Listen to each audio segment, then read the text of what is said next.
This story began in winter when, after long promises, the internet was finally extended to our part of town. Before that, I could only use a wireless modem, and even that was a shame. The connection was terrible. Even all kinds of antennas were not helpful, because the city was built in the mountains, and our suburbs are in a very poor location for it to be able to receive any waves easily. Now it was possible to watch movies, listen to music without speed limits and traffic, and at the same time I immediately registered in the social networks VKontakte and Odnoklassniki, got myself a Skype. Soon it became clear that the social networks are useful to me only for subscriptions to interesting pages. For correspondence is not particularly with anyone. All friends and relatives live nearby, and it is always easier to talk in real life. Of course, I tried to make some internet dating. Sometimes I knocked on the pages of those who were subscribed on the same subject, but I always found myself ignored. But I was contacted by some inadequate people. I answered them, but after a short communication they became uninteresting to me, and some of them even disgusting. In May I got very sick and was on sick leave. In order not to die of boredom all day long, waiting for the evening when everyone came home from work, I wandered the internet and accidentally stumbled upon a website where mystical stories were published, and there was a forum and a chat room. It was in the chat room that I met him. A personal correspondence ensued, and in order to communicate more easily, I suggested that I switch to VK. He told me that he didn't use social networks and Skype, but there was one site where video communication was also possible. I just had to follow the link he had sent me and register using the same nickname. He promised to call me in a couple of hours when he was free. I got registered and started surfing the site. It was kind of weird. On a black background, an endless series of white snowflakes, each of which when I clicked on it opened some horrible image. I'm not a fan of scary art, so I left the site open and went back to the site of Mystical Story to read, to pass the time before the call from the guy who introduced himself as Sergey. Time flew by, and soon Sergey contacted me. He was sitting in front of the camera in such a way that I couldn't even see up to his waist. In the background, I could only see the wallpaper on the wall. My new acquaintance turned out to be an interesting conversationalist, and besides that he had a handsome face and a pleasant voice. What did we talk about? Just about nothing. The day passed like 1 minute. Closer to the evening I said that my housemates would soon be back from work, but it would be good to continue talking tomorrow. Sergey answered that I could always go to the site of Mystical Story and call him up in chat or make a call on this site and he would answer right away, for he was always online. We started chatting regularly. It was as if he never slept or turned off the computer. I called him at any time of the day or night when I got bored. I could always see only his face and shoulders and the same wall behind him when I was video chatting. As soon as I heard his voice, I forgot about everything. We didn't talk about our personal lives or anything serious, and the only thing I knew about him was that he lived in my city, but in a different neighborhood, in a high-rise building, and hadn't been outdoors in a long time. The only thing that came to mind was that he was probably confined to a wheelchair, but I was too shy to ask for details. The further our conversation went, the more I wanted to see him in person, but Sergey refused every time, which finally strengthened my thought about his state of health. Maybe he was embarrassed that I would see him half paralyzed in person. And yet I made up my mind. One day I told him that if he didn't agree to a meeting, I would stop communicating with him forever. Sergey replied that I would have to come and see him myself. He gave me his address and phone number for me to call him when I came over. The next day I was getting ready to go. I went outside. And then I got scared. I don't know what could happen, because I only knew him from the internet. I saw his face and heard his voice, and that was it. What if? But some inexorable force was pulling me toward him, and the fear receded into the background. I was already standing in front of his house. Ordinary gray panel 5-story building, 6 entrances. Stop, he said, the last entryway, and 91st apartment. And in such houses, there are only 93 on the floor, 15 in the doorway. I went to the door. Exactly. It has numbers 76 through 90 on it. I call on the phone. Seryaja, aren't you confused? I am standing at the door right now and I see in the list that there are only 90 apartments in the house. No, that's right, he answered. Just dial 91 on the intercom and press the call button. They remodeled the place a few years ago. Anyway, come upstairs later and you'll see for yourself. Weird, I thought, and made the call to apartment 91. The door immediately opened, and all that was left was to go up to the top floor. The apartment on the right side of the staircase on the 5th floor was invitingly open, and inside was a small hallway with 2 doors, numbered 90 and 91. I pulled myself together and went in.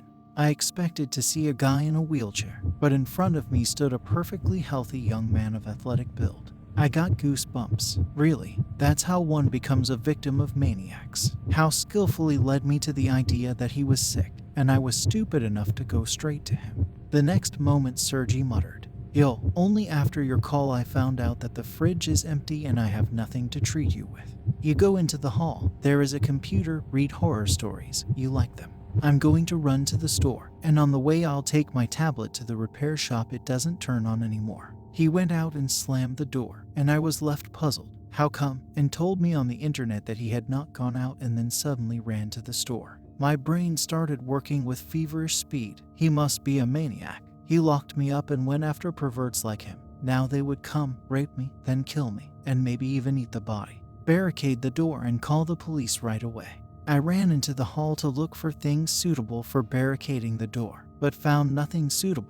There was only a computer table and a sofa, which I could not move in any way. In a panic, I grabbed my phone, and the next moment my heart almost stopped. It was completely empty and turned off. What to do? The only thing left to do was to open the window, shout, call for help, throw some objects into the street. Then someone would definitely call the police. They could fine me for disorderly conduct, but at least I would be safe from the maniac.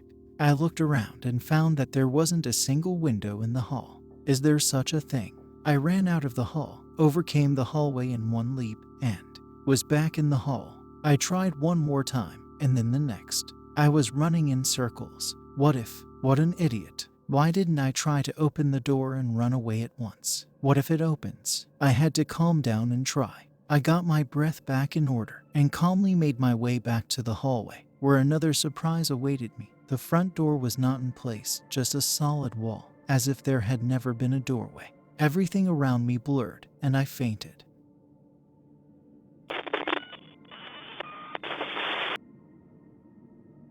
When I came to, I found myself lying on the bed at home. My mother and the paramedics were sitting next to me. I learned that I had been found lying unconscious near the front door. After my refusal to go to the hospital, the doctors, after leaving my mother some recommendations on how to take care of me, left the house. Bed rest is recommended, my mother said, so you're not going anywhere now. You were going to see someone, weren't you?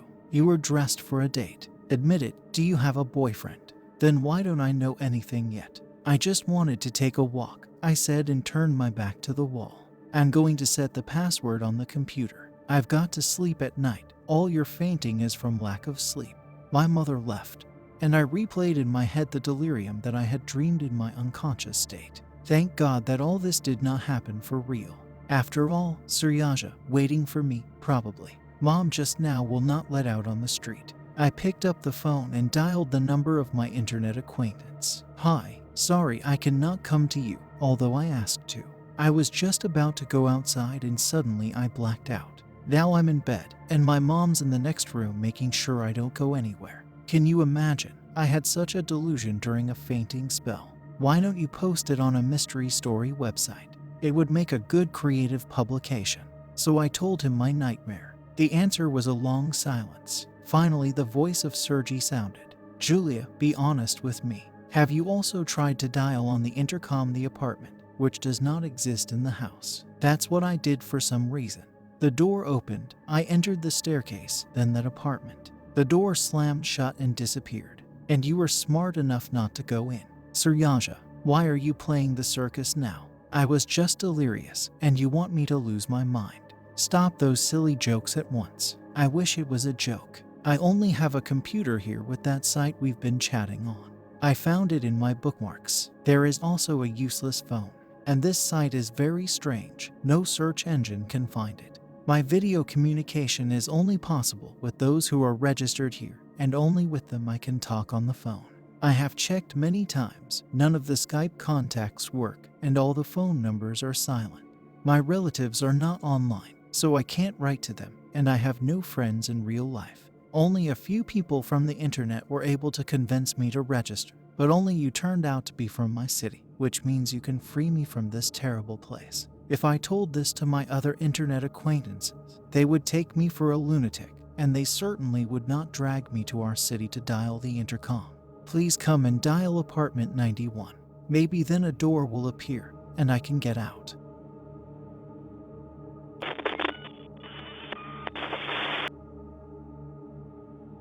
I cut the connection and turned off the phone. I was in the middle of the night, and I was in the middle of the night, and I was in the middle of the night, and I was in the middle of the night. I didn't believe him one bit. I lost all interest in him as a person, such an adult, and such a stupid joke. I decided to visit him the next day, to tell him that this way of luring him in was not suitable, and then to leave right away and never communicate with him again. And then tomorrow came. When everyone had gone to work, I sat down in front of the mirror and began to prepare carefully for my meeting with Sergey. Let him see how beautiful I was offended by him. I took care of my appearance and thought about how I would arrive, tell him everything to his eyes, and then proudly leave. Then I would put his number in the blacklist, delete my profile from his website, and just ignore him on the other side. That's it, I'm ready. Picked up the phone, dialed the number. Suryaja, we need to talk. Not on the phone, I'm coming to you myself. He just answered that he was waiting for me. I got to his neighborhood. The house and the entryway looked like the one in my dream. I shuddered a little, but nevertheless I dialed 91 on the intercom and pressed the call button. A familiar voice came out of the speaker. Yul, is that you? The door appeared, but I can't open it. Maybe you can do it from outside. Okay, are the jokes still on? Well, he's gonna get it now. Wait, this really is a 90-unit building. How did the call work then? Okay, I'll deal with it on the spot, and I'll deal with him properly so that he jokes more adequately in the future. When I opened the door, I resolutely went up to the top floor. Again, as in my nightmare, instead of the last apartment, a hallway with 2 doors numbered 90 and 91. I pulled the handle on the door of the 91st apartment. It swung open easily, and then someone's strong hands pulled me inside. In a moment, I was standing in the hallway of the apartment in front of Sergey. I'm sorry to be so rude, but in case you hadn't come in, now you'll have to stay here forever. Look around. There's no door anymore. Only I can open a way out of here. I looked around. Indeed, the door was gone. There was no fear, but my anger boiled over, and I clawed at his face, trying to damage his eyes with my fingernails. He fought me off easily, and in a few seconds I was lying on the couch in the room. Sergey held me with both hands so that I could not try to beat him again. Listen, Yul, he said without letting me go. Calm down. There's no point in resisting and scratching. I won't let you out anyway. You flew yourself into that cage like a bird, and I just shut the door. You got yourself a canary when you were a kid, remember? You fed it, cleaned its cage, took care of it. I'm going to take care of you, too. People get birds, and I got myself a man. You just say the word, and I'll get you here anything you want, except, of course, other people. But there are a couple of restrictions. Your phone won't work here, and you'll only be able to access our website, so you won't be able to call for help. Of course, a lot of people will think you're delusional, but friends and parents will think about it and take action. The door can really be opened from the outside. Only I can do it from the inside. And my website is not just a collection of scary art. You can find movies, music, watch the news, read books, but you can't talk to any of the people there. It had been a week since I'd been trapped in that dreadful trap. The local news showed that my parents had alerted the police and they were looking for me. I told Sergey not to touch me. He hoped that I would soon come to terms with him and show interest. He gave me jewelry, fed me only the tastiest food. In return, I spend all day watching movies and news on the website, and I don't even talk to him. Maybe he will soon get tired of all this and he will let me out.